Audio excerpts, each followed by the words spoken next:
మన ముఖ్యమంత్రి గారు కొడంగల్లో మాట్లాడుతూ ముఖ్యమంత్రి అయిన తర్వాత సరే ముఖ్యమంత్రి హోదాలో వాస్తవాలు మాట్లాడితే బాగుంటుంది. మహబూబ్నగర్ ప్రజలకు తెలంగాణ రాకముందు తెలంగాణ వచ్చిన తర్వాత వలసలు బంద్ అయినాయా లేదా, ఇదే కొడంగల్ నుంచి ఇదే మహబూబ్నగర్ నుంచి బొంబాయికి బస్సులు కావాలని ధర్నా చేసిన సందర్భాలు ఉన్నాయా లేదా?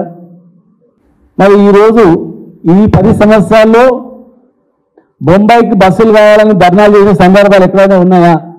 దానికి నిదర్శనం వలసలు బంద్ అయినాయా లేదా? మొన్న ఒక సందర్భంలో హైదరాబాద్ను అభివృద్ధి చేసింది కేసీఆర్ అని చెప్పారు, సంతోషం.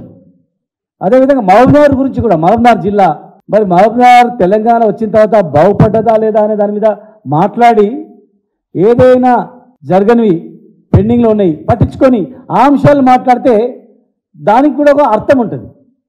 కానీ అసలు ఏం జరగలేదు అన్నట్లు మాట్లాడడం మాత్రం, మరి మీరు హోదాల నుండి మాట్లాడడం, ఏం జరగలేదని చెప్పడం, మీరు ఆ జిల్లా బిడ్డగా ఉండి మరి ఆనాడు ఆంధ్రప్రదేశ్ ప్రభుత్వంలో మేలు జరిగిందా, తెలంగాణ వచ్చిన తర్వాత మేలు జరిగిందా? చంద్రబాబు నాయుడు గారు దత్తత తీసుకున్నప్పుడే మహబూబ్నగర్ బాగుండేనా? 10 సంవత్సరాల తెలంగాణలో బాగైందా?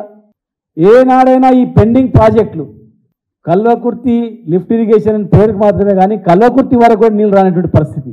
6.5 లక్షల ఎకరాలకు నీళ్లు అందించిన వాటా వాస్తవమా కాదా? ఏం జరగలేదా? కాంగ్రెస్ తెలుగుదేశం పార్టీలు ఉన్నప్పుడు కేవలం శిలాఫలకాలకు మాత్రమే పరిమితమయ్యేది. ఒకరు శిలాఫలకాలు వేస్తే చెట్లు పెడితే మళ్ళీ వచ్చి ఇంకోరు శిలాఫలకాలు వేస్తే చెట్లు పెట్టాలంతే. ఎక్కడ వేసిన గొంగడి అక్కడనే ఉంది తప్ప నీళ్ళు ఇచ్చిన సందర్భాలు ఎక్కడివి? కల్వకుర్తి లిఫ్ట్ ఇరిగేషన్ ద్వారా కల్వకుర్తి వరకు నీళ్ళు రాలేదా? దాదాపు 7-8 నియోజకవర్గాల్లో పంటలు పండినాయా లేదా? ఒక్కసారి ఆత్మసాక్షిగా చెప్పండి.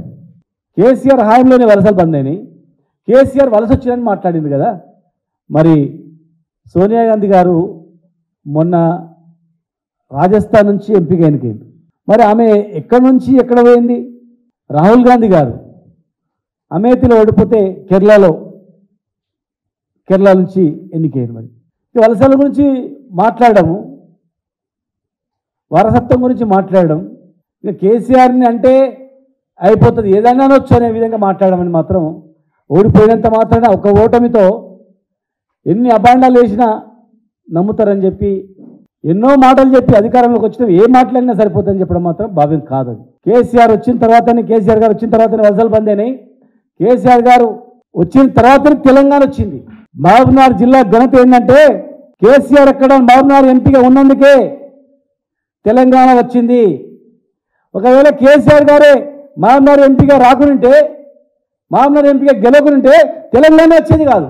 తెలంగాణ రావడానికి కారణం ఆయన అక్కడ వచ్చినందుకు, వలసలు బంద్ కావడానికి కారణం కేసీఆర్ గారి పరిపాలన ఉన్నందుకు. తెలంగాణ వాదాన్ని కప్పిపుచ్చడానికి గత ఆంధ్రప్రదేశ్ ప్రభుత్వంలో మాటకు దత్తత తీసుకున్నామని చెప్పి మోసం చేసి శిలాఫలకాలకు పరిమితం చేసింది తప్ప అభివృద్ధి చేయలేదు. రీడిజైనింగ్ చేసి లక్షల ఎకరాలకు నీళ్ళు ఇచ్చింది కేసీఆర్ గారు. ఇక కేసీఆర్ గారిని తిట్టడం బంద్ చేయండి దయచేసి.